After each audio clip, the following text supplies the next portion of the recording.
In this video, I'm sharing 25 restaurant growth secrets from brands like Texas Roadhouse, Chick-fil-A, and more that turned simple ideas into some of the most successful restaurants in America. First, let's look at how this legendary restaurant grew big by thinking small and created local monopolies by going where other restaurants wouldn't. 30 years ago, Kent Taylor created a new steak restaurant. He called it Texas Roadhouse, and he took it from one location in 1993 to over 750 locations today, making over $3.9 billion a year in sales. Which is why, in this video, I'm gonna reveal the 4 secrets that Kent used to create a new dining category and new restaurant management style, why they only target small markets, the surprising reason they removed general managers, and many more secrets that you can steal for your own restaurant. Let's jump into it. The first secret to Kent's success is the Walmart expansion strategy. What I mean by that is if you study Sam Walton's story in scaling up Walmart to the multi-billion-dollar business it is today, you'll notice something interesting. Sam Walton, the founder of Walmart, banned his team from expanding into big towns. The reason for this was he knew that he'd be able to have a local monopoly in these small towns and that would ultimately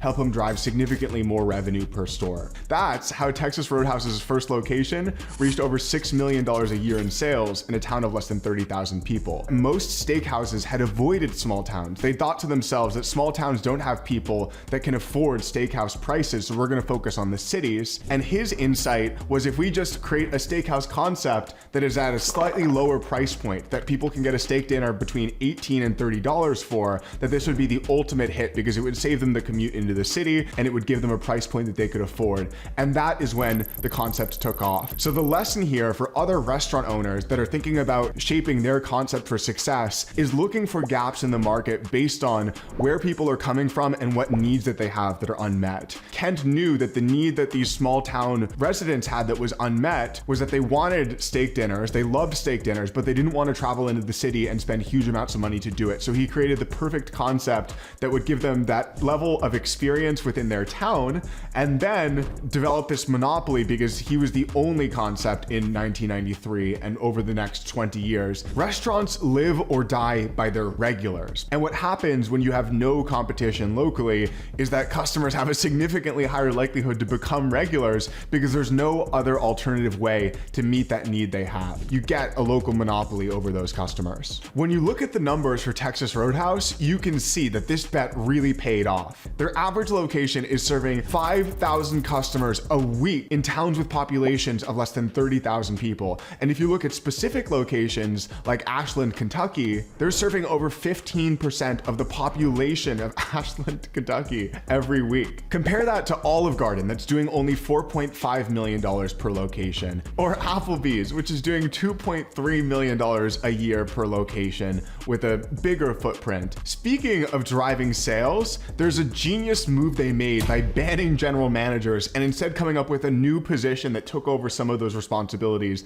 that I'm going to share later in this video. But for now, it's important that we dive into Secret 2 first. Secret 2 behind Kent's multi-billion-dollar success is his unique local events marketing strategy at Texas Roadhouse. Unlike the big brands like Applebee's and Olive Garden that focus on these national marketing strategies like television ads and radio ads and Facebook ads, the vast majority of Texas Roadhouse's focus is on making unique local events. So much so that every location of Texas Roadhouse has a role called local store marketer, whose entire responsibility is reaching out to all of the organizations in that community and setting up partnerships and events that appeal to the things that are happening in the people locally's lives. This makes that brand feel more connected to the people that live in those towns. Because they've been able to achieve that connection in each of the towns they're in, they are getting the benefit of operating like a local restaurant where they can have deep relationships in the community, even though they're the multi-billion-dollar business that they are. One of their top performing examples of local events marketing is what they call Legendary Kids Night,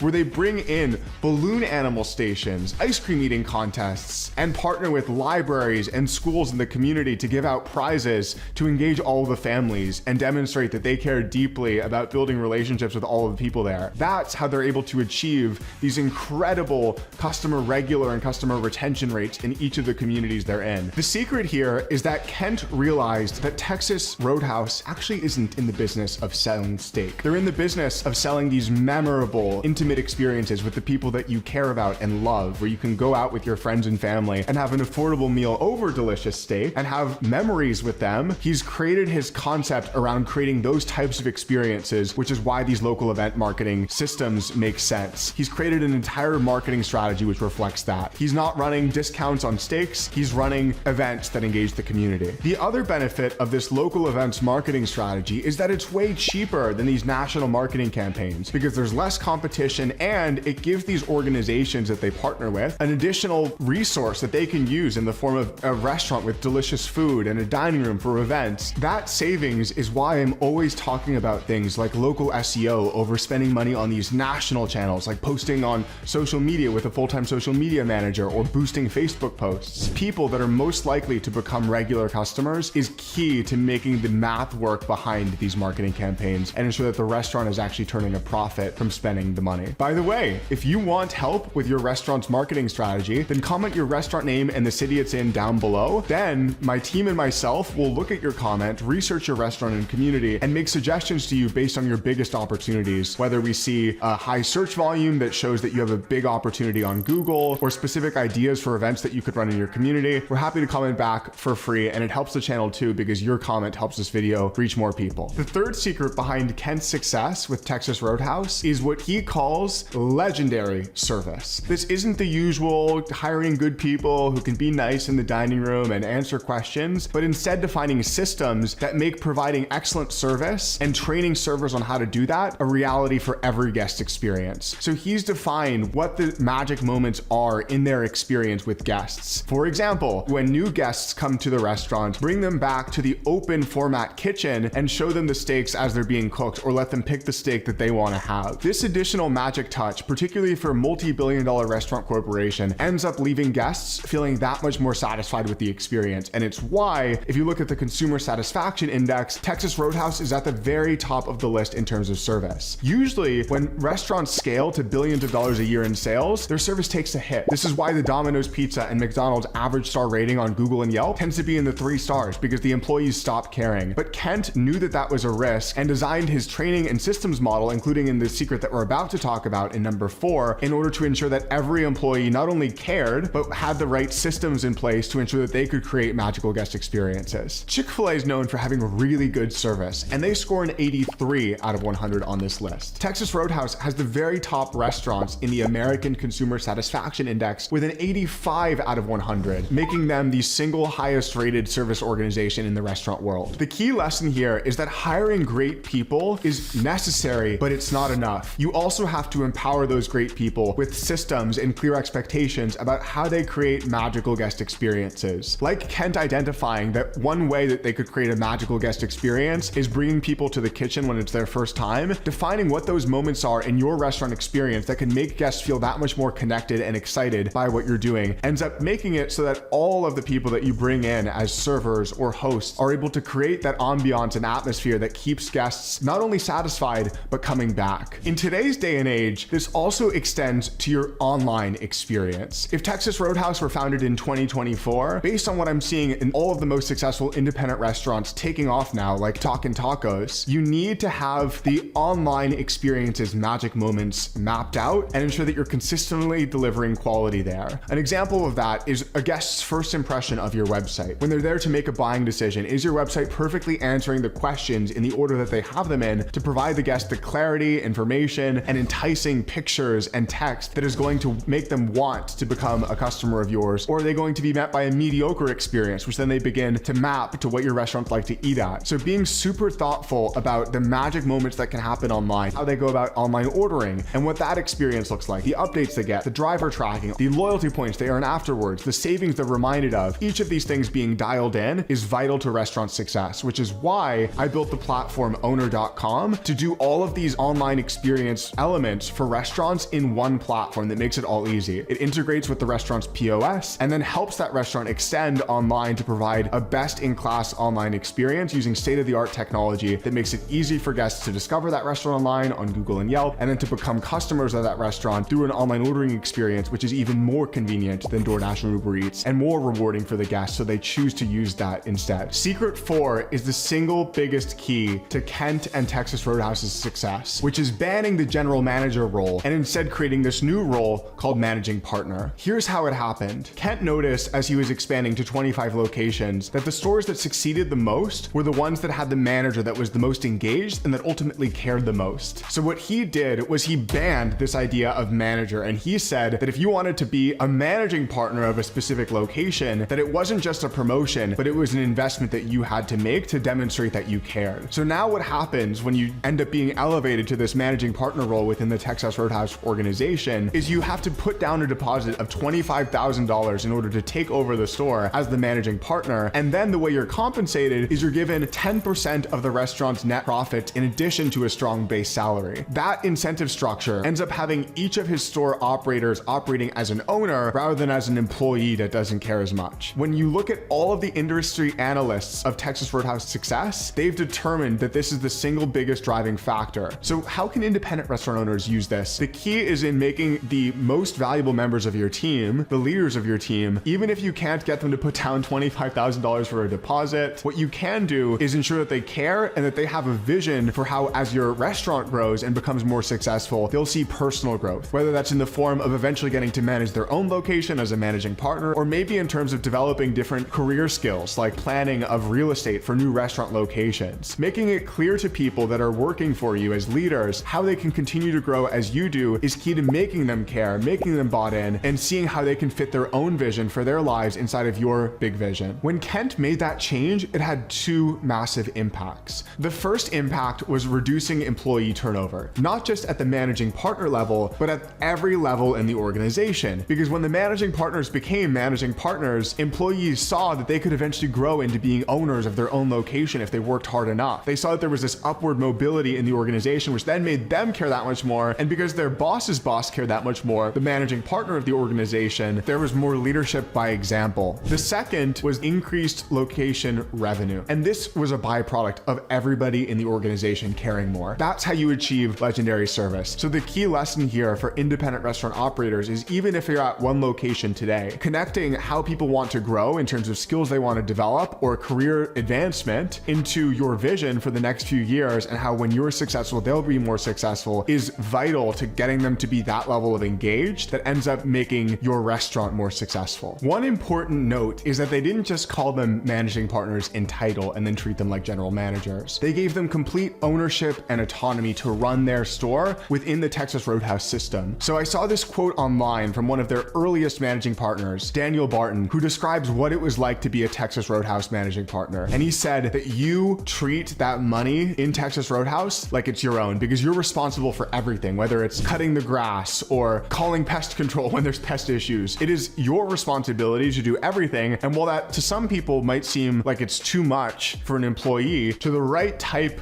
of leader, that is the most empowering feeling of all, because it feels like they're running their own business within your proven system. Now let's turn to a chicken chain that perfected the power of focus and built extreme loyalty through customer service. A 25-year-old started this restaurant, which does more in sales per location than Starbucks, Subway, and McDonald's combined. From making it harder to open a franchise than it is to get into Harvard, to using food cost engineering to have more than double the profits per dish as other comparable restaurants, we're going to cover the secrets of how S. Truett Cathy did it at Chick-fil-A in this video. Starting with secret number 1, singular focus. Chick-fil-A used a strategy called Pareto's principle, having one focus, to construct their entire menu. And what's so interesting about it is they based it by copying what was working for other fast food restaurants and putting a twist on it. Meaning that other fast food restaurants at the time, like McDonald's, had built their entire menu around beef patty burgers. So S. Truett Cathy thought to himself, if he could make a better product out of chicken, but copy the majority of what worked for McDonald's in having that burger format for their concept, that he'd have a hit on his hands, and more importantly,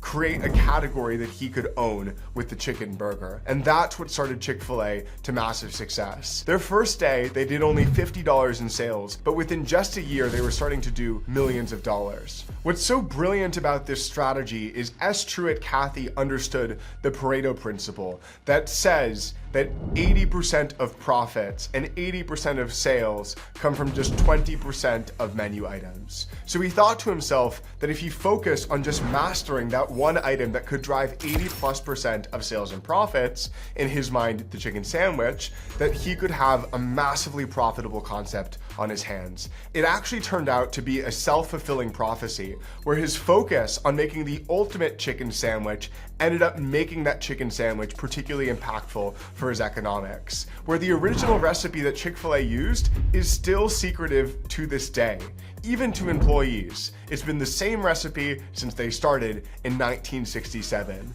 Legend says that Truett Cathy used a pressure cooker and added 100% peanut oil to the chicken because he thought to himself that it had a mild enough flavor where it wouldn't take away from the taste of the chicken, but instead complement it. And S. Truett Cathy was passionate about serving this recipe. He started when he was 25 years old and literally was working in Chick-fil-A until the day he died. You'll notice in studying other successful restaurants that they all tend to add more items after they have a smash hit. They're constantly adding to their menu for seasons or adding to their menu for food trends to try and deepen their menu market fit. But the secret that S. Truett Cathy based his concept on was that focus is power, and that if he could just focus on creating that ultimate chicken sandwich, that he would become known for it and own that category in his customers' minds, which proved to be the case over the decades that he built his brand. To be the best, you don't have to be twice as good or 3 times as good at making a chicken sandwich. You just have to be a little bit better so that people can know you as being the best at whatever item that you've selected to be the best at. Because let's face it, if you compare the Popeyes chicken sandwich to the Chick-fil-A chicken sandwich, it's not like the Chick-fil-A is twice as good or 3 times as good. It's a little bit better in all of these little minor ways that have led to it being known as being the single best, despite it only being a little bit better than the next best option.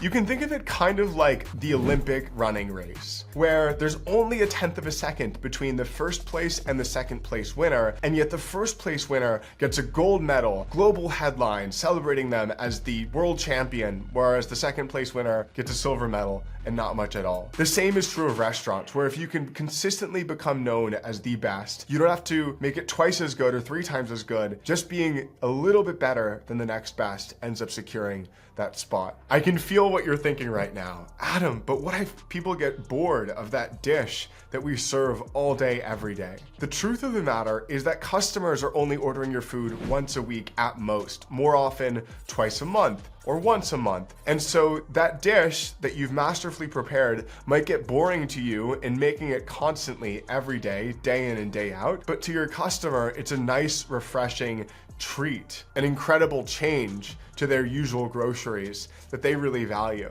So in practice, it's very unlikely that a customer gets tired of eating that dish that you've mastered. For the record, Chick-fil-A is not the only brand that has built an incredible multi-billion-dollar restaurant concept around a single dish. If you don't believe me, look at Subway, which has built their entire brand around the sub sandwich, or Pinkberry, which has built their entire brand in the dessert category around their tart frozen yogurt. Each of these brands have one dish that they've become extremely famous for and build the entire concept around that dish because they're able to master it. As you think about mastering your dish, you may be thinking about adding things to that dish to make it extra unique or extra flavorful. But it's worth noting that the way Chick-fil-A did this mastery is they actually continued to remove until that chicken sandwich had just 3 ingredients, which are half of the ingredients that the Big Mac has. That minimalism that ends up making them more profitable and more effective at delivering quality there. Profitable because there's less food cost ingredients to buy, and higher quality because there's less that can go wrong in the preparation process if it's super simple to make. Looking at your sales mix report for that dish that outsells all of the others combined, and then dedicating yourself to becoming the best in the world at that dish that you're already known for,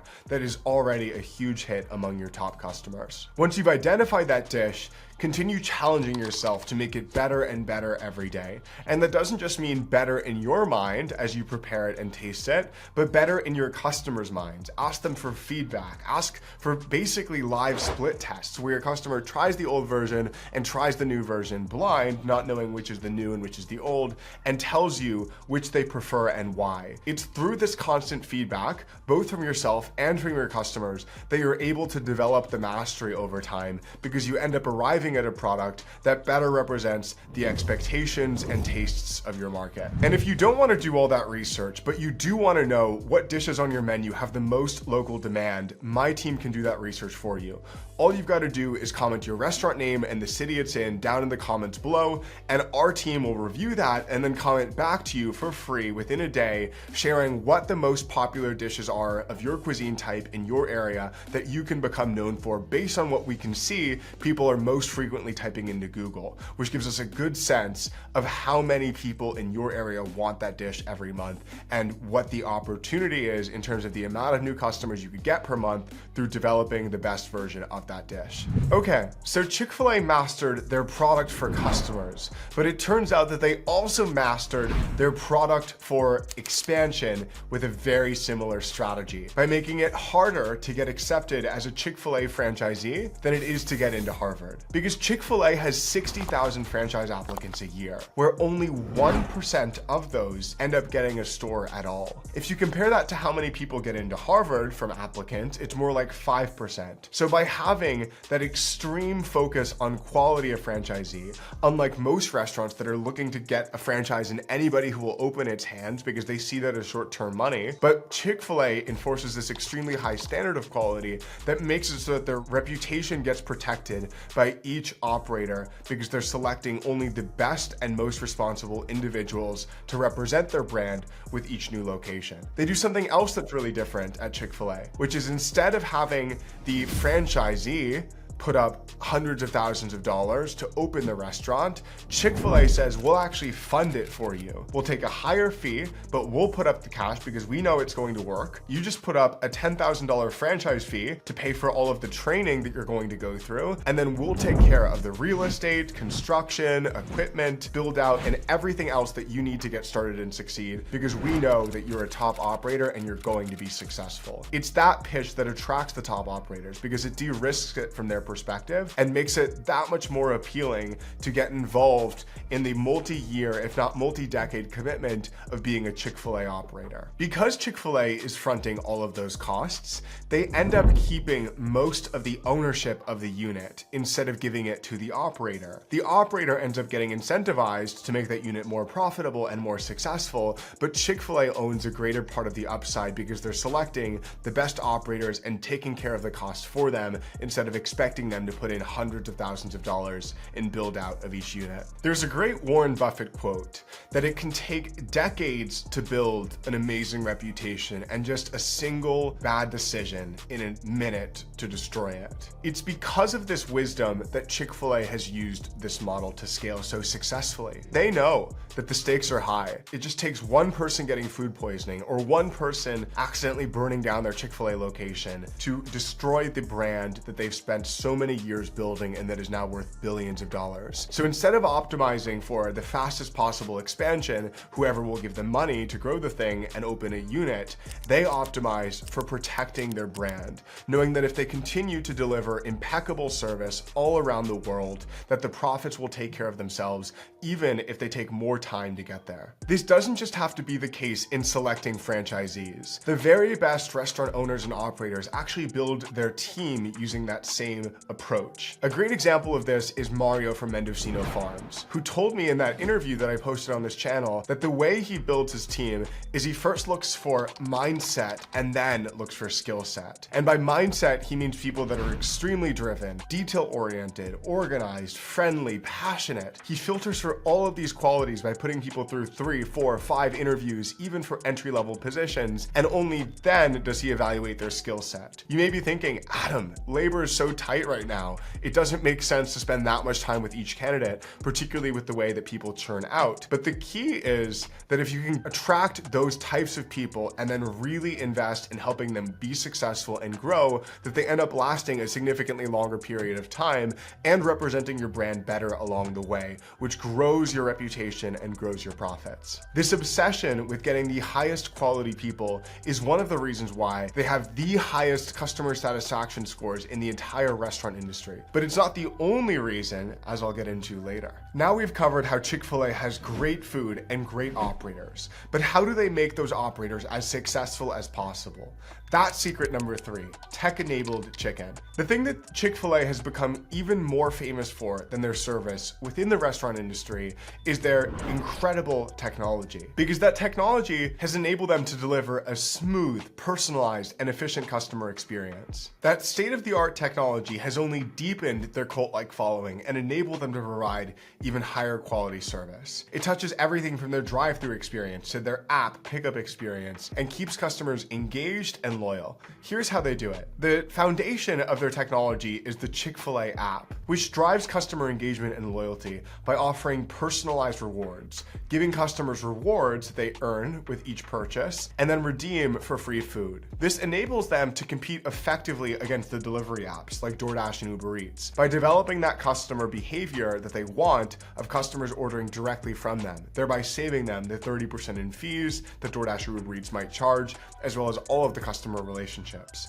And it's working. With 900,000 new downloads in August of 2024 alone, Chick-fil-A's app is consistently at the top of the App Store and helping them grow in their digital engagement. Because most Chick-fil-A customers now have their app installed, customers can store payment methods on their app like Apple Pay, Google Pay, and credit cards for a quick checkout, further enhancing convenience and cutting down those lines, improving the throughput and the time to value for all of their in-person customers. The app also integrates catering services, allowing customers to place in bulk for events like office meetings or parties to keep Chick-fil-A a central part of life's most important events. When we built Apple Pay into all of the apps for the restaurants that use our app builder at Owner.com, we saw sales increase by more than 10% from that one change alone, which goes to show the power of optimizing for guest convenience when you're trying to grow your sales. The great news here is that you don't have to have billions of dollars in profit to invest in technology the way Chick-fil-A does in order to get similar technology that creates a world-class guest experience. Because at Owner.com, the company that I've spent the past 7 years building, we've obsessed over how we can get similar levels of technology quality to independent mom and pop operators. Not only a branded app like Chick-fil-A has and a world-class website, but everything else a restaurant needs to be successful online, from catering direct to email marketing, text message marketing, loyalty, reputation management, and a whole bunch of other tools that ultimately work together to grow that restaurant sales profitably. If you're interested in learning more for your restaurant and seeing if it might be a fit, then I encourage you to visit Owner.com to see how thousands of independent restaurants are growing their sales quickly using Owner.com while providing amazing experiences with technology, just like Chick-fil-A's. I'll give you a sneaky tip behind their loyalty program and how they've kept their profitability even when they're giving away free items, which is that they've intentionally built it around high profit margin, low food cost items, which means that even when they give away a dessert or a side, they're intentionally giving away the items that don't cost them very much money to make, even though they have a higher menu price. So that menu price creates incredible value in their customers' minds, while in reality, their food costs don't go up much, even when they're giving away items to incentivize customers ordering directly and more frequently. That brings us to secret number 4, invent your own language. That phrase that Chick-fil-A is famous for saying, "My pleasure," started with the founder and CEO, Cathy, saying it himself over and over and over again when he was greeting customers in the dining room until the employees saw him as the perfect example and started to model it on their own.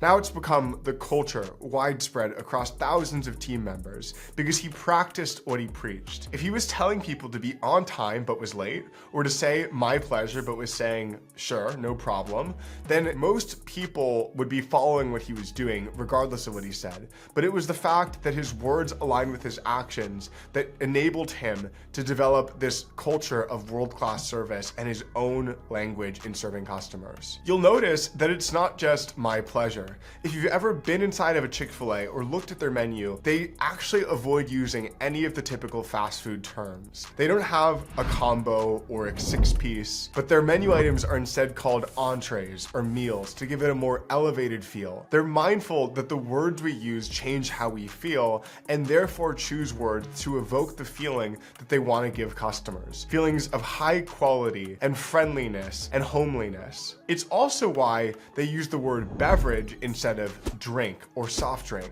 Another in Chick-fil-A world is may I clear your table instead of the employee asking if they can throw away your trash. Because they do not view customers as customers. They view them as guests, as though you would in a hotel. And think about creating the ultimate magical experience in ensuring that those guests leave with a very positive impression and happy spirit after entering a Chick-fil-A. Every customer who fills out a negative survey gets a personal phone call from the owner of that specific Chick-fil-A, checking in, asking how they can make the experience better, and offering them incentives to give them another chance. They actually extend this philosophy to the language they use around their team. They don't call their employees employees. They refer to them as team members. The key lesson here is that you can't just tell your team what to do or tell your team to give people a magical experience. You, as the owner, have to sweat every detail of their experience, including the language they use and the language you use to describe your team. All of these details matter. All of these details create a better, more cohesive, more friendly experience. And if you can nail them, you can become known as providing world-class service just like Chick-fil-A does, even without having to pay servers 6 figures as a 5-star restaurant might. A great example that I've seen of this on the independent side is the way John Arena and Sam Pacini conduct themselves in owning Metro Pizza, which is a 4-unit restaurant in Las Vegas. Just like Esther and Kathy, they care really deeply about their quality of experience. They're constantly asking customers how things were, and then right then and there, making them better if customers say, this dish was a little too salty, or this dish came late and undercooked. They immediately start solutioning.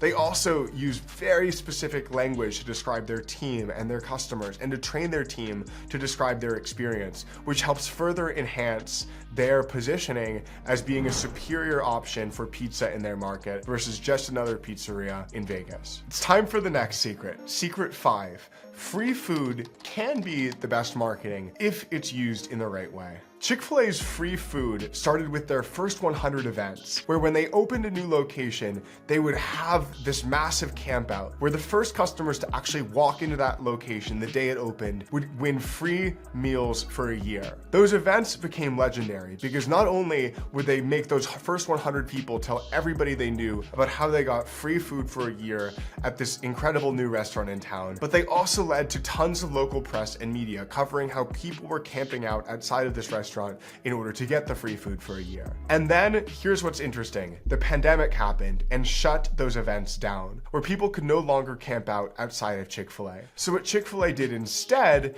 is they pivoted the strategy to make it go from being this camp out to being this celebration of community and celebration of 100 local heroes, where they would identify teachers and healthcare workers and first responders during the pandemic that were making a positive impact in the community, and use their opening days to spotlight and glamorize those people, to thank them for the work they did, and to give each of those people, up to 100 of them, free food for a year. This had an even bigger impact on their sales ramp in those communities, because instead of it just being a spectacle where people were camping out for food, it was helping the community and showing that they were willing to be a part of it, showing that they were willing to support the firefighters and police and teachers in that community. And then, here's what's really brilliant, they identified that those 100 heroes would also be people that are super spreaders of the word of new restaurants that opened up. Because the teacher, the policeman, the firefighter is constantly interacting with other residents, and if they're raving in those interactions about how generous and incredible this new restaurant in town, Chick-fil-A, was to them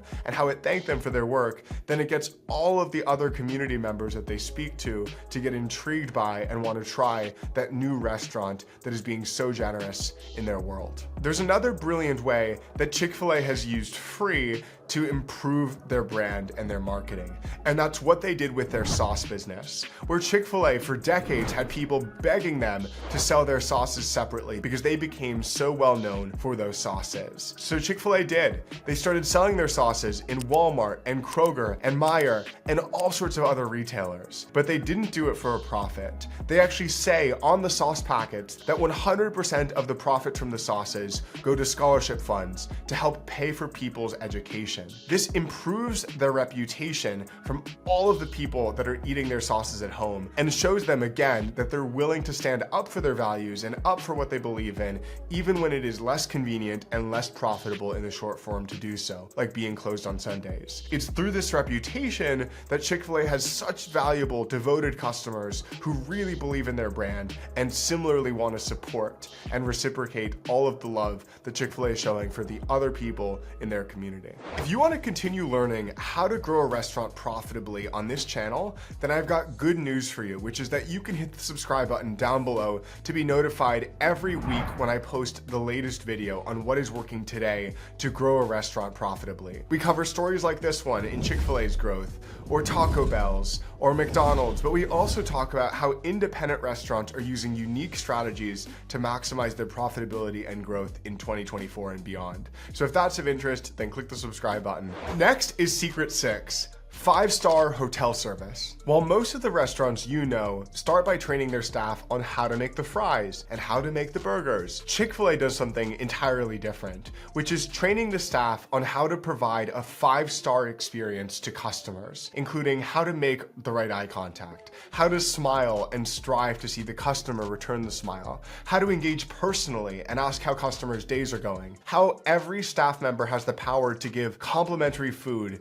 in an attempt to make a customer's day. And it is through each of these trainings that they end up developing staff that consistently delight customers and get them ranked #1 in terms of service. It's not just how they treat customers, it's how their managers treat employees, where every manager treats their employees extremely well, not only in how much they pay them, typically 20% above minimum wage, but also in how they treat them and train them and invest in their growth, starting with developing these soft skills and how to engage with customers versus just immediately putting them on the line and training them how to make the food. It's through each of these long-term views that they have achieved a turnover rate that is so much better than the rest of the restaurant industry. Whereas most restaurants are churning over 80% of their workers a year, Chick-fil-A is only turning 20% over or less in some locations. They also make absolute sure that locations never get understaffed so that the lines move quickly and employees feel satisfied without feeling overworked or overwhelmed. To connect with customers authentically, they also take orders while customers are still in the drive-thru line, talking to them face to face as they're lined up, which they call upstream ordering. This creates efficiency as well because customers don't have to wait to get to the fast food kiosk in order to order. You also don't have to hear someone mumble into a microphone in that very difficult to understand back and forth conversation. In Chick-fil-A's model, with upstream ordering, you can ensure your order is correct and have a person smiling right in front of you who seems thrilled to be talking to you. To give you a sense of just how obsessed they are with customer experience, they even create indoor arenas to test drive-through efficiency, constantly trying different simulations, different labor models, different forms of ordering to make their drive-thrus more reliable and more efficient. There's even a Chick-fil-A subreddit where fans rank Chick-fil-A drive-thru locations based on their friendliness and the efficiency of their service. That brings us to secret number 7, branding with a higher purpose. When you saw Chick-fil-A is closed on Sundays, I know what you were probably thinking. Sundays are the 3rd most popular day of the week for fast food restaurants. How could they be closed? Doesn't that cost them 15% or more of their sales like it does every other restaurant? But the key here is that it not only doesn't cost cost them sales, it more than doubles their sales with the long-term game they're playing. That game is on building their brand around their values and a higher purpose. Because Chick-fil-A's founder was a devout Christian, like 67% of Americans are. And he realized that if he could demonstrate through his actions that he cared deeply about observing Sundays and wanted his team to do the same, he knew that the loyalty that he'd get from the Christian community would more than compensate for any loss in sales or profits from that day. So he made the hard decision to be closed on one of the weekend days, which for a fast food restaurant is almost unheard of. But the results prove that that decision was one of the wisest he could have made. Because not only does Chick-fil-A not lose out on sales despite being closed on Sundays, they actually make more in sales than Starbucks, Subway, and McDonald's combined per location. The key here is that it makes their values feel authentic, because they are. Anybody can say their value is serving God or their value is being kind, but it is only that company's true value, that company's true mission, if they're willing to make really risky sacrifices to live that value. And that's what customers see in Chick-fil-A's brand.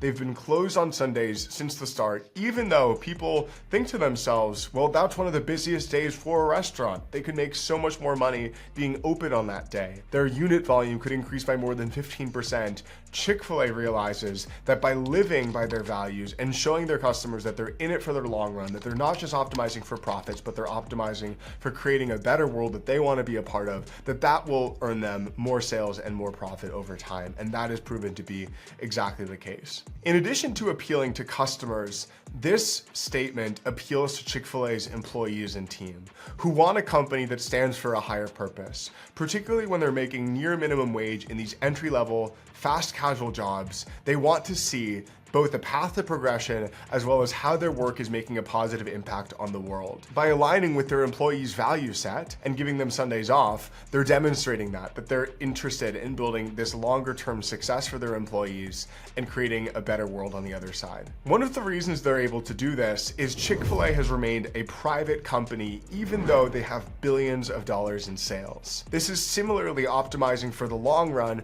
rather than optimizing for short-term profitability from their ownership. Because they could literally make billions of dollars in listing that company public and cashing out some of their stock. But what they're demonstrating by keeping it private is that they want to continue running that business over the long run and building it versus cashing out in the public markets and moving on. And it's that long-term mentality that's enabled them to stay closed on Sundays and that's enabled them to stay private after decades and billions of dollars in sales that continues to drive Chick-fil-A's success. Next, let's look at this bakery cafe that took off by paying attention to customer behavior and turned it into a whole new way of dining. How did a cookie store and French bakery merge to create a $7 billion restaurant empire? That's exactly how Panera Bread was born, which today has over 2,000 locations and is worth a whopping $7 billion. So we're going to go over the 7 key moves that made Ron Shaich, the owner, a billionaire, starting with number 1, letting your customers break the rules.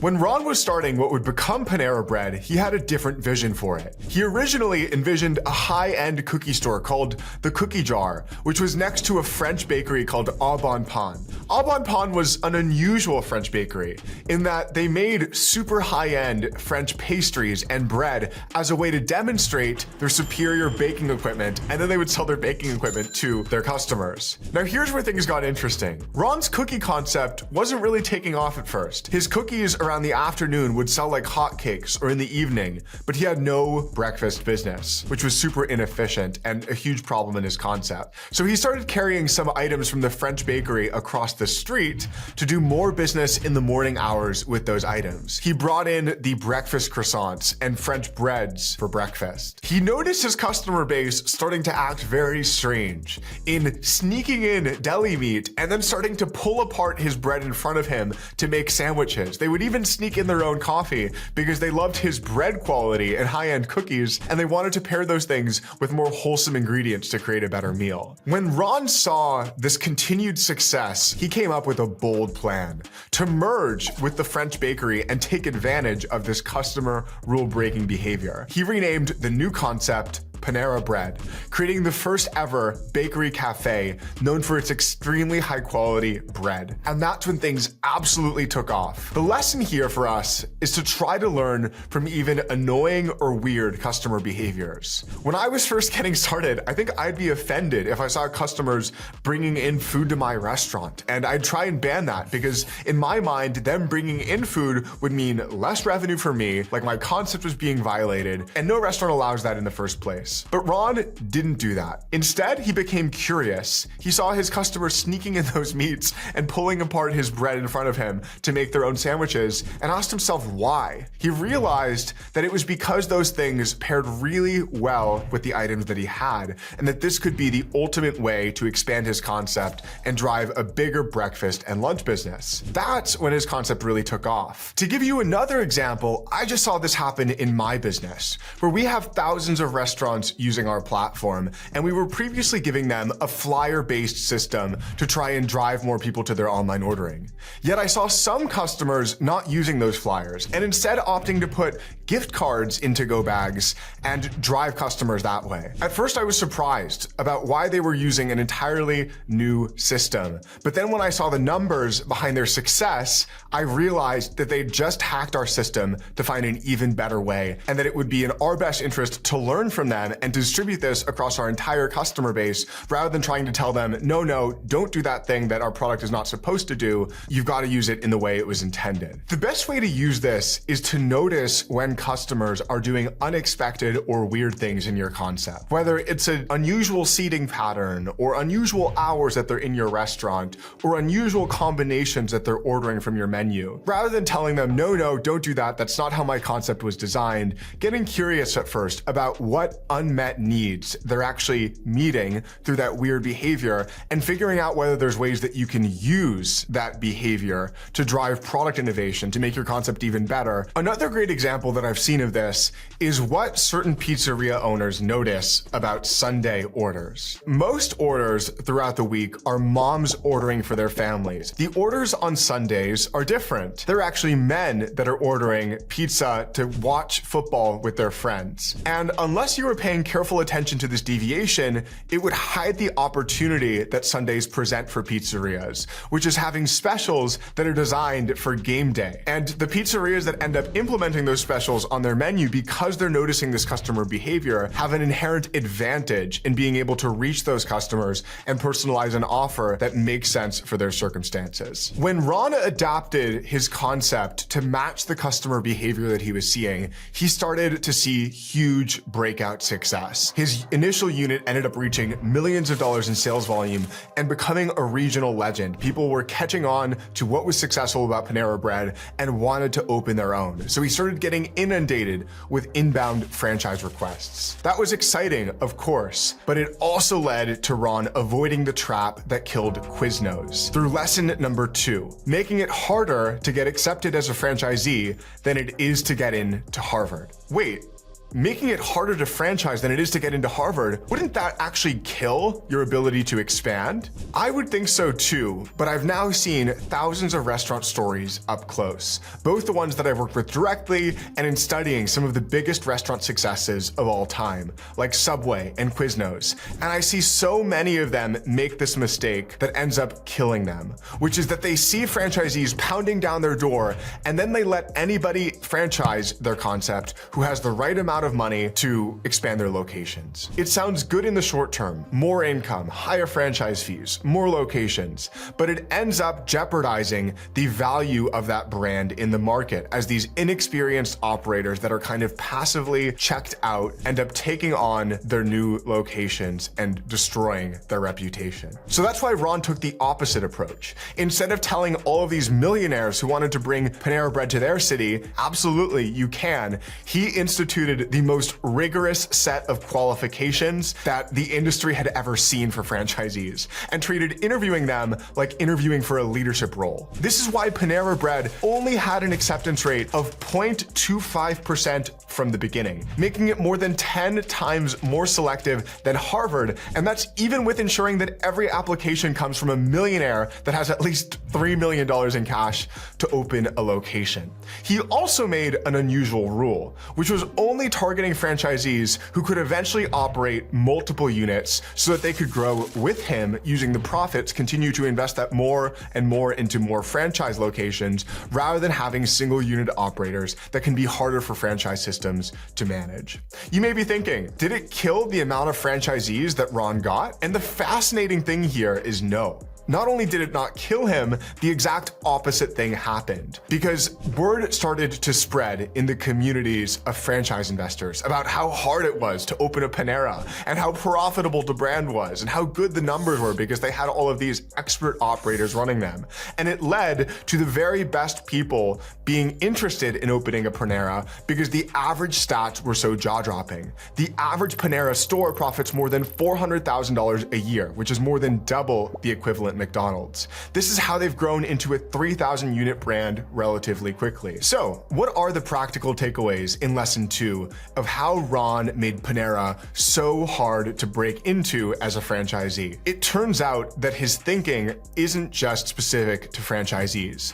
It's also how he thinks about building teams and how all of the most successful restaurant owners think about building teams. Rather than taking the first qualified person that has the right experience on paper, they carefully filter each new teammate for being what is called a cultural fit and enhancing the working experience of the other employees of the restaurant and how they're going to engage with guests. And they make it super difficult to get a role in their restaurant because they know that as they hire a manager or a supervisor or even just an entry-level server, that those people have a massive influence over every guest's experience and how guests think about the brand. So they take their time with each of those hires, knowing that the team you build is the restaurant you build. The other big takeaway that's related to this is being patient with expansion, knowing that the way you go fast in the long run is to go slow in order to go fast. To first carefully make sure you have the right foundation and the right people that are representing your brand,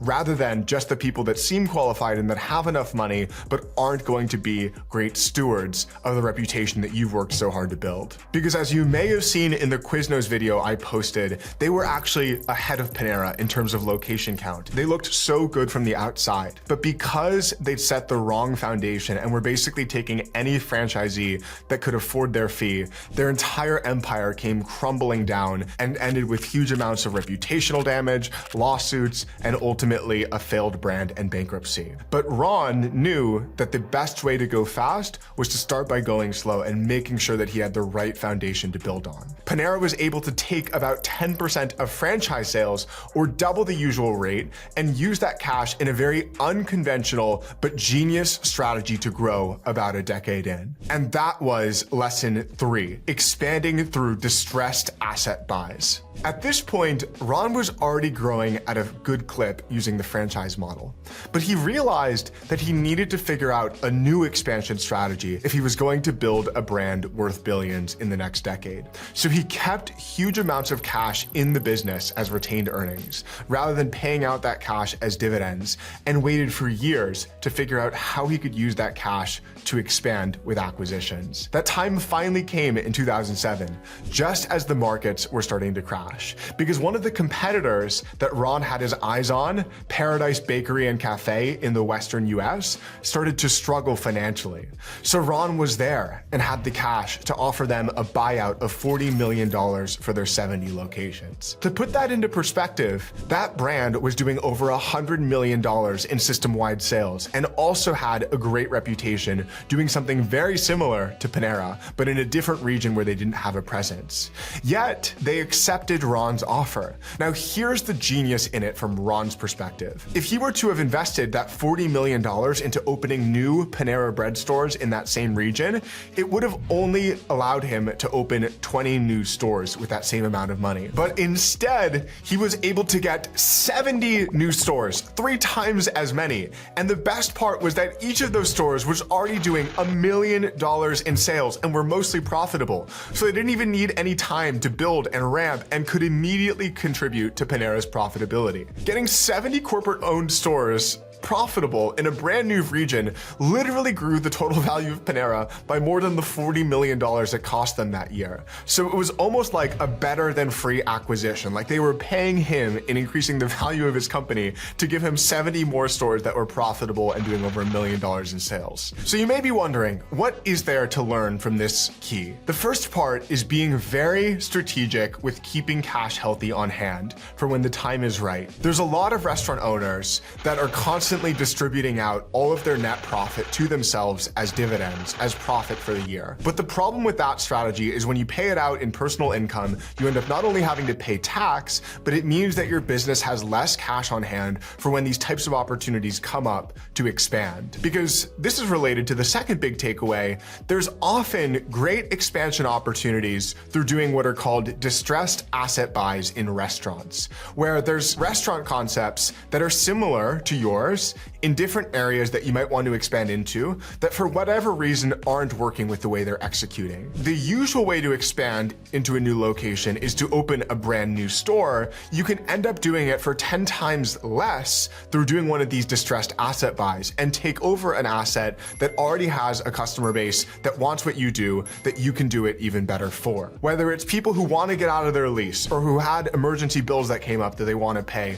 they'll often take way less money than the asset is usually worth. And if you've kept the cash on hand, it enables you to expand. I also saw another recent example of this in one of the independent restaurant owners that I work closely with, Enga, the owner of Matanga's Pizzeria. She had identified the cities near her in San Antonio that she wanted to expand into. And rather than forking out the hundreds of thousands of dollars that it would typically cost her to open a new unit, she did something very strategic. She set up alerts on each of the business brokerage websites like Biz Buy Sell that would ping her anytime a new pizzeria got listed.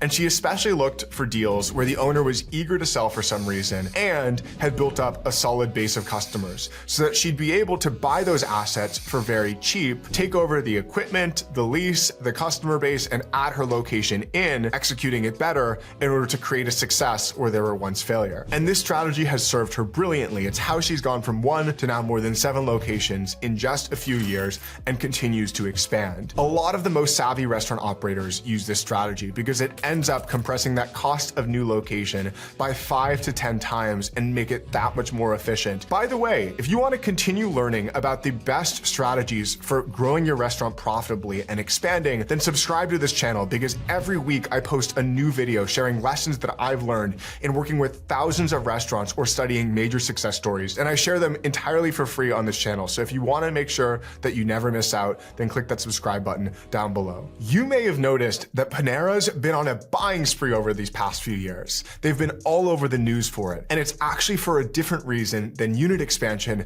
that is also extremely valuable to independent restaurant owners. That's lesson 4, merging in complementary concepts. Those brands that Panera recently bought out are Caribou Coffee and Einstein Bros Bagels. You are probably thinking to yourself, what do Caribou Coffee and Einstein Bros Bagels have to do with Panera Bread, and why would that brand buy them? What Ron had in mind with this acquisition was actually what's called a synergy acquisition. That's just a fancy term for saying that the value of the combined companies is worth more than the total of each asset when they're not together. Here's why. Because it expands how much revenue Panera is able to make per customer and allows them to cross-sell both products and locations to customers of each of those units. Because it now made Panera have extremely high quality coffee through Caribou and extremely high quality bagels through Einstein Bros, in addition to their booming bread and soup business for lunch and dinner. The specific thinking in why coffee and bagels would be more important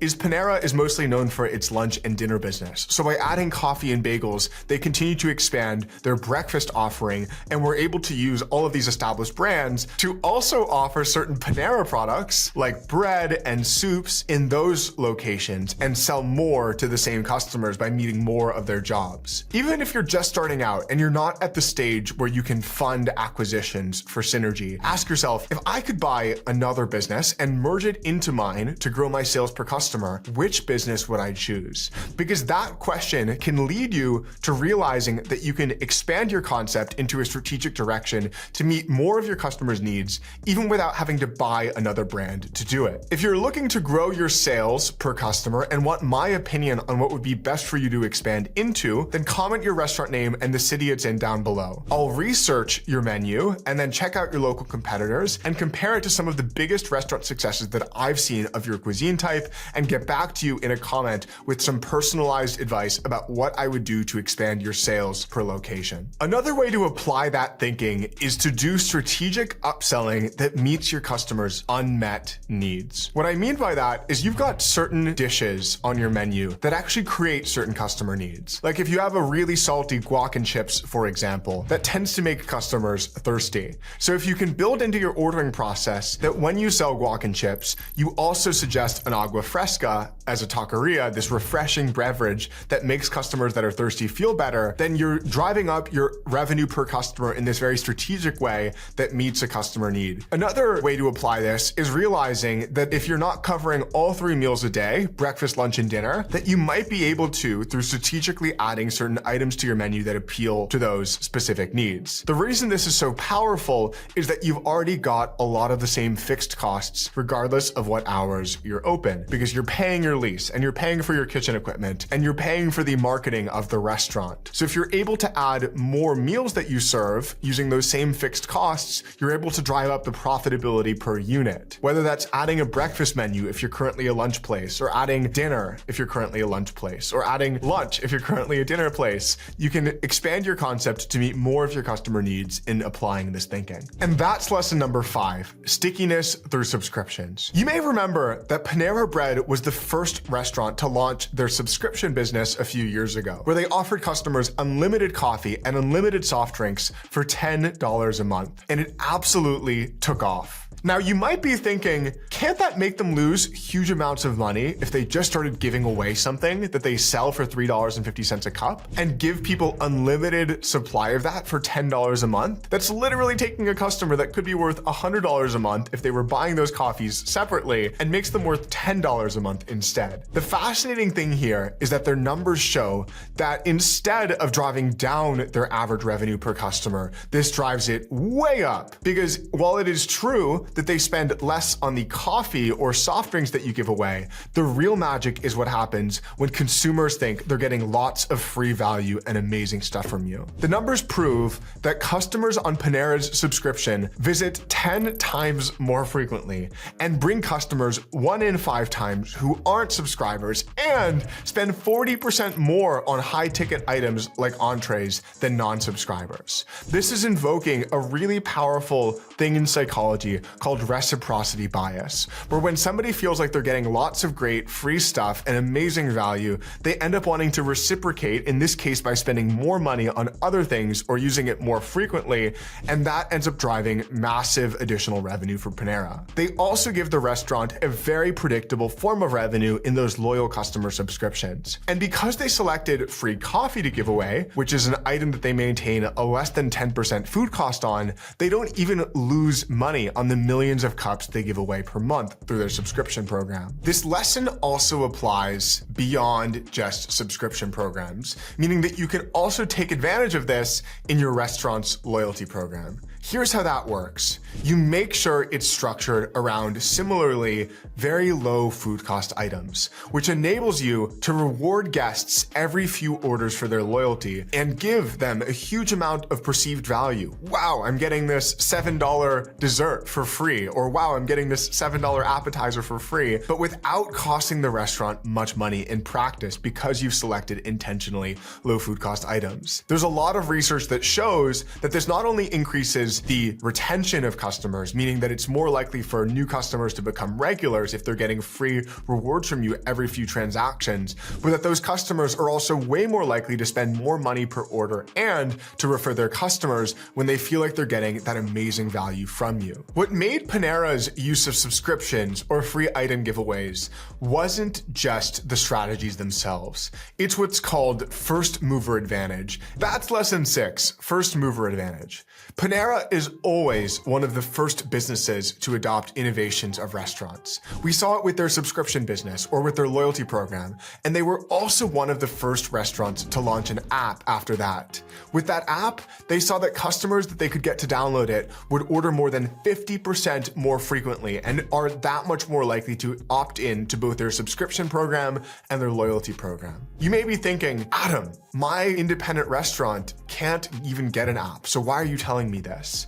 The good news here, I've created a system which enables restaurants to have their own app for less than $500, which is practically guaranteed to grow sales of that restaurant. Because we've studied the best apps, including Panera and Starbucks, and we've taken the best parts of each. So if you want more details on that, on how your restaurant can get its own app that's integrated into the POS and into your loyalty program, then feel free to check out Owner.com. You're probably thinking, what opportunities are there for first mover advantage now? Panera's already done their own app and we're the first, and done subscriptions and we're the first. What I've now seen the most innovative restaurants adopting that is leading to incredible results is AI for search engine optimization, meaning training the ChatGPTs of the world to create pages on your website that are designed to rank for hyper-specific terms in each of the surrounding cities or for each of your menu items. This can lead to certain restaurant brands like Talkin' Tacos literally driving millions of dollars in sales. And the first mover advantage is still available because a lot of independent restaurants don't know about it. Lesson number 7, growing through generosity. From the beginning, Ron, the owner, knew that if he could develop a reputation for caring deeply about the people in his communities,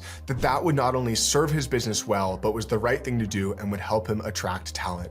And they tried all sorts of things. Some of them didn't work, like the Community Cares cafes that they launched, where they gave away free food to anybody that wanted it and you could choose your own price. Those locations ended up struggling financially, but they ended up leading to a breakthrough that did work. The Day and Dough program was this brilliant initiative that Panera created where they would donate all of their fresh baked goods and bread to local nonprofit organizations at the end of each day. If you've been in a Panera Bread, you've probably noticed posters around this because they not only help their brand give back, but they make customers and employees feel good about the impact they're having through supporting the Panera mission. And they're now being able to serve millions of people a year through just donating what would otherwise be lost as food waste. Are there opportunities for this in your specific restaurant? Items that you'd otherwise have to throw away that you can partner with a local nonprofit on to give them and tell your team and your community about how you're supporting that nonprofit in order to develop a deeper reputation. Those types of programs help your restaurant do well by doing good. Finally, let's look at this iconic West Coast burger chain that turned a tiny menu into a massive cult following. You may know this restaurant as the most successful burger restaurant on the West Coast and a legend that made its founders billionaires. But it didn't start off as successful. It started off as a 10 square foot shack, and there were shocking things that the husband and wife owners, Harry and Esther, did to build their burger empire in this extremely crowded space. Like inventing the modern day drive-thru with $5 and a shocking discovery, or the secret reason they always put 2 crossed palm trees at every location. So in this video, we're covering the biggest lessons to learn from the In-N-Out journey and how we can improve our restaurants by implementing them. Starting with secret number 1, double the revenue. When you go to In-N-Out, something immediately jumps out to you, which is that they do the opposite of what all of their competitors do. They've just got 3 entrees on their entire menu, and they're pretty much the same dish. You can order a hamburger, a cheeseburger, or a double. That's it. What's so different about this approach is if you compare that to McDonald's, they've got over 150 menu items, and the typical McDonald's location brings in between $2 and $3 million a year. You'd think that that additional revenue is created by menu diversity. But if you look at In-N-Out's revenue per location, they're literally doing over $6 million per year with only a tiny fraction of their total menu items. It seems like it would be a weakness, but that simple menu of basically just having one entree that you can order multiple ways gives them massive advantages that they use in the fast food industry. The first major advantage is consistency, because fewer items means that the product can be absolutely perfected and then quality assured so that it is the same great taste at every location. And it's not just more consistent, it's also faster because they've built the entire restaurant around preparation of that dish, which keeps service quick and efficient. It also means customers get their meals faster, improving their experience and meaning you can serve more customers per hour. And best of all, because they've integrated their supply chain, as you're going to find out later in this video, in this really clever way, it means that they have a huge cost advantage that they can use to undercut all of their competitors through having fewer ingredients and lower supply chain costs. costs. The last advantage is really shocking, which is that they contradicted this strategy with their secret menu. But you're going to find out in a whole different point later in this video why that was actually genius and how it actually doesn't slow down or contradict any of these advantages because of how they've implemented it. Speaking of doubling, the In-N-Out owners did something absolutely shocking in the early days, which goes against all restaurant industry advice. They doubled their labor cost on purpose. That's secret number 2. And if you've ever been to an In-N-Out, you'll notice that their employees absolutely love working there. From the person taking your order to the restaurant manager, if you've ever met them, they are the happiest restaurant workers that I've ever met, and consistently across locations. So that begs the question of how and why they would do this.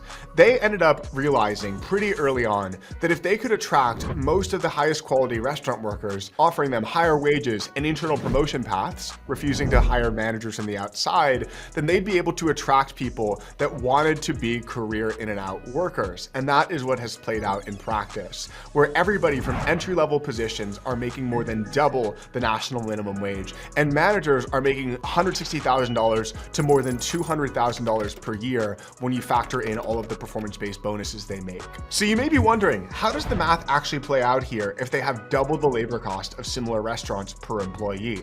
The way they're able to make it work is through a combination of low turnover rates, where the fast food industry has an average of 150% turnover in employees, and In-N-Out is much lower at just 20%, so that they don't have to replace all of their staff every year. The second major contributor here is a better customer experience. As I mentioned, if you've been to an In-N-Out, you've actually felt this, where people are really happy to be there, and that spills through into each of their guest interactions, leading to higher guest retention rates, higher guest order sizes, and this cult-like reputation that In-N-Out has developed over the years, driving more sales to each location and ensuring that each location they bring online is able to ramp that much faster because people know how excellent their service and food is. Speaking of doubling revenue, if you want to continue learning about how to double your restaurant's revenue, then the good news is I post a new video on that every single week, sharing the lessons that I learned in working with thousands of restaurants or studying the best like In-N-Out in a way that you can apply them to your specific restaurant. So click that subscribe button if you want to make sure that you never miss out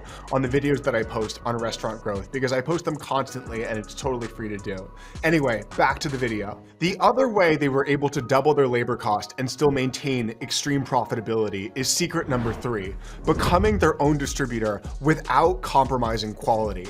If you've ever been to an In-N-Out, you'll also know that everything they do is fresh. They have no freezers and they have no microwaves, yet they're able to offer price points that are actually lower than McDonald's. So how do they do it? In-N-Out's whole expansion strategy is built around owning their supply chain, which is why they only open new locations that are within 300 miles of the distribution centers that they've built, so that they can consistently bring fresh food to each of their locations and master each of the input ingredients that go into making those burgers daily.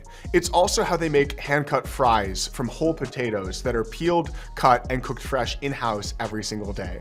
Whereas competitors are having to use distributors, so that they have to use frozen fries and aren't able to build their entire supply chain because they have so many different menu items, In-N-Out has harnessed the fact that they have a simple menu to own their whole supply chain, and that is what's given them this huge advantage of being able to offer lower cost food at a higher margin and being known for freshness and quality even when they have bottom of the barrel prices. This includes their meat processing facilities, owning their own trucking lines, and more to ensure that they're always able to deliver fresh food into their restaurants and own the whole process from end to end. They were recently rated the #1 fast food chain in the US when it comes to quality perception of consumers because they prioritize fresh ingredients. This leads to their food not only tasting better, but being more efficient to make. There's another way they achieved that #1 ranking in quality, and that's secret number 4, avoiding the franchise trap. If you're like most restaurant owners, you've seen all of the successful concepts like McDonald's that have grown using franchising.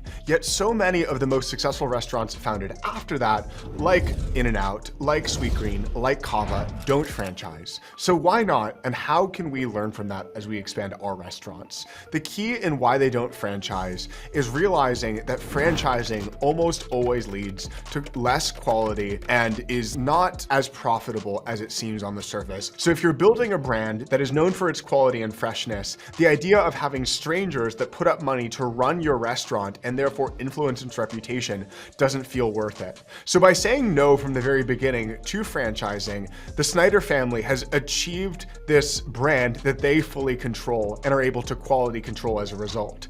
And it still maintains to this day. They've become billionaires on opening just about 400 locations over the course of more than 50 years and opening less than 10 new locations per year. Because each new location that they open is able to achieve these incredible sales numbers that comes from that reputation on quality they've built. They literally have parties happen outside new locations as they're opening because people are so excited for In-N-Out to come into the new neighborhood because of that reputation on quality.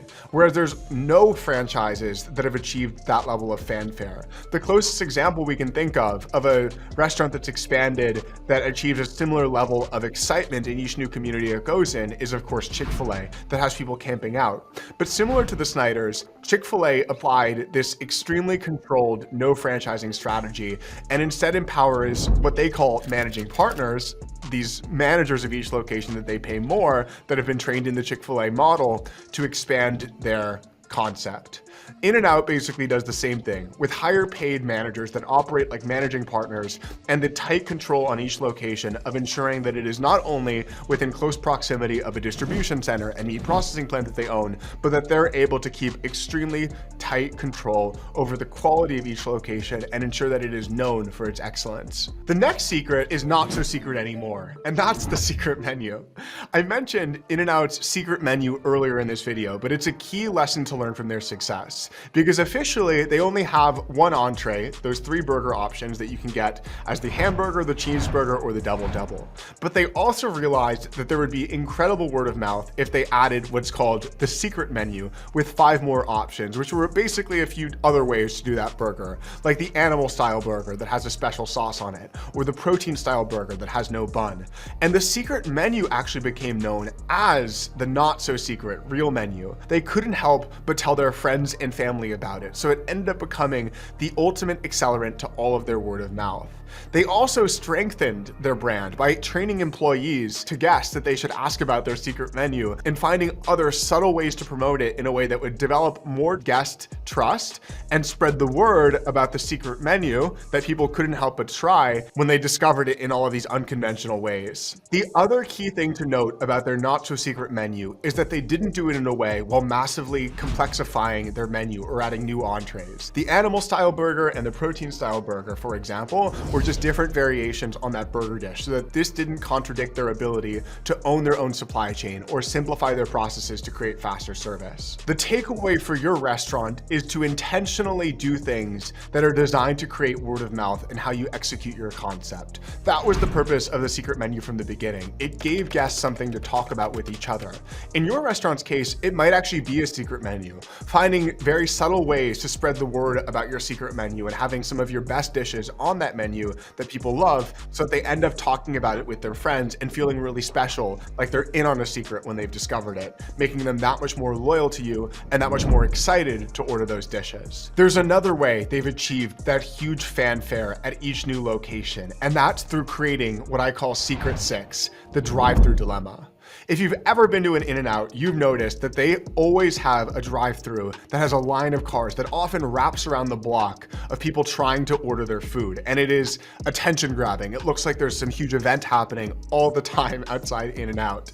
But did you know that they not only invented the drive-through back in the 60s through going to a military surplus store and buying a radio for $5 to create that two-way speaker system, but then resisted the online ordering trend intentionally to defend that social proof that it creates for their stores. What I mean by that is not only is it impossible to order In-N-Out online altogether, but when DoorDash tried to list them in 2015, they sued DoorDash because they intentionally wanted to stay off online ordering. You're probably wondering, why would they want to stay off online ordering if consumers now expect that and it brings a whole nother level of convenience and ease to the guest experience? The reason there is that In-N-Out correctly knew that they were known for these huge lines out the block, and if they created too much efficiency, then they'd remove the social proof that makes makes each of their stores so compelling and attention-grabbing to everybody that walks or drives by. So by resisting this trend, they've been able to keep their reputation for always having lines that literally wrap around the block, either of cars or people. And I'm not recommending that every restaurant resists online ordering, but this is a fascinating lesson to learn,